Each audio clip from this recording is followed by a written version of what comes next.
नमस्कार, मैं किशोर मकवाना। आज हम कुंडलिनी शक्ति को जागृत करने के लिए विस्तार से जानेंगे। तो आप ये वीडियो पूरा देखिए और अपनी कुंडलिनी शक्ति को जागृत करने की ओर एक स्टेप आगे बढ़ाएं। और अगर ये वीडियो आपको अच्छा लगे तो मेरी चैनल को सब्सक्राइब करें और लाइक कमेंट जरूर करें।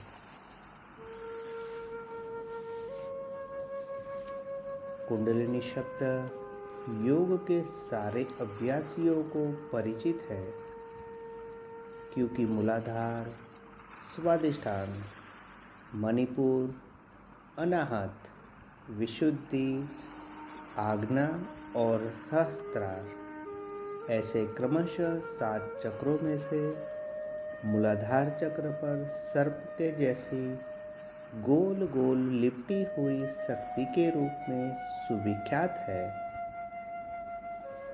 जब ध्यान, कीर्ति, प्रार्थना, सभी सद्गुणों का विकास, सत्य, अहिंसा, ब्रह्मचर्य आदि तप का आचरण करके अंत में ये सर्प रूप शक्ति को जागृत करके स्वादिष्ठान चक्र से शुरू करके सहस्त्रार चक्र के सारे चक्रों पर जागृत करने के लिए किया जाता है। सहस्त्रार चक्र को सहस्त्रदड़ कमल भी कहते हैं। वो मूलाधार चक्र में समाई हुई शक्ति से वियुक्त सदाशिव पर ब्रह्म का स्थान है। कुंडलिनी सदाशिव के साथ संयुक्त होने के लिए सभी चक्रों में होकर ऊपर उठती है। जो भी साधक निष्ठापूर्वक योग साधना करते हैं, कुंडलिनी को उनके स्वामी के साथ संयुक्त करने की साधना करते हैं और उसमें सफल होते हैं तो उनको मुक्ति मिलती है। ऐसे वो मुक्ति देती है।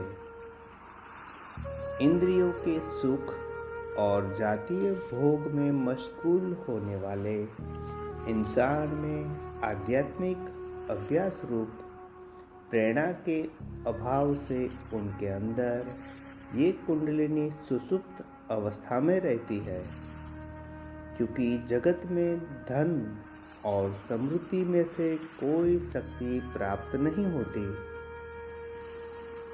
और जो इंसान आध्यात्मिक अभ्यास से प्रकट हुई शक्ति ही कुंडलिनी को जागृत करती है। जिनके अंदर कुंडलिनी शक्ति जागृत होकर शिव के स्थान पहुंचती है, वो दिव्य शक्ति जिसने प्राप्त की है, वही इंसान गुरु बनने की योग्यता प्राप्त करते हैं।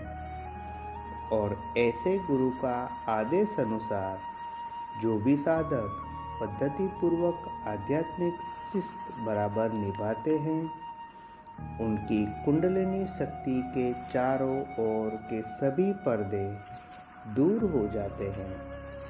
तभी कुंडलिनी शक्ति ऊपर की ओर गमन करती है, यानी ऊपर की ओर चढ़ना शुरू करती है। ऐसे साधक अनेक को दृश्य दिखाई देते हैं और इस योगी को अलौकिक सौंदर्य और ऐश्वर्य चकित जगत दिखाई देता है। और इस योगी के सामने स्टेप बाय स्टेप सभी पर्दे खुलने लगते हैं और कुंडलिनी शक्ति सारे चक्रों में पसार होती हुई ऊपर चढ़ती है। तभी साधक को साधना के दौरान दिव्य प्रकाश, सुगंध और दिव्य रहस्यों को प्रकट करना शुरू करती है। जगत की जाल में फंसे हुए इंसान इनका अस्तित्व स्वीकारने के लिए तैयार नहीं होते और उनसे ये सारे दृश्य सदा के लिए अदृश्य और अनजान रहते हैं।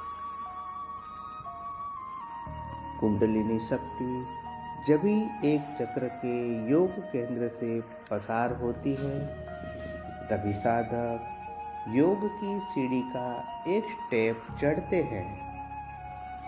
जैसे कुंडलिनी ऊपर के चक्रों की ओर गमन करती है, तभी साधक आध्यात्मिक पूर्णता के प्राप्ति की ओर आगे बढ़ते हैं।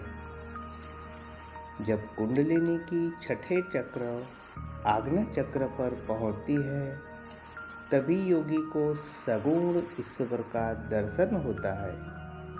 और जब कुंडलिनी सातवें चक्र सहस्त्रार चक्र के सहस्त्रदल कमल में पहुंचती है, तब योगी परब्रह्म में खुद का व्यक्तित्व अदृश्य हो जाता है, परमात्मा के साथ एक रूप बन जाता है।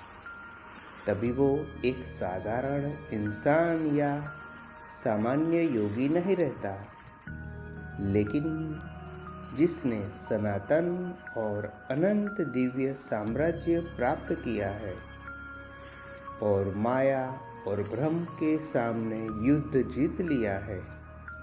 वो अज्ञान सागर और नश्वर जीवन को पार कर गया है।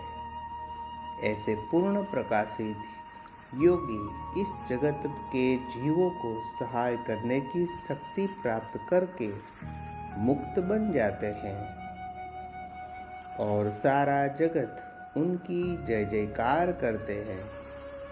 सभी देवों उनकी जय जयकार करते हैं। Thank you.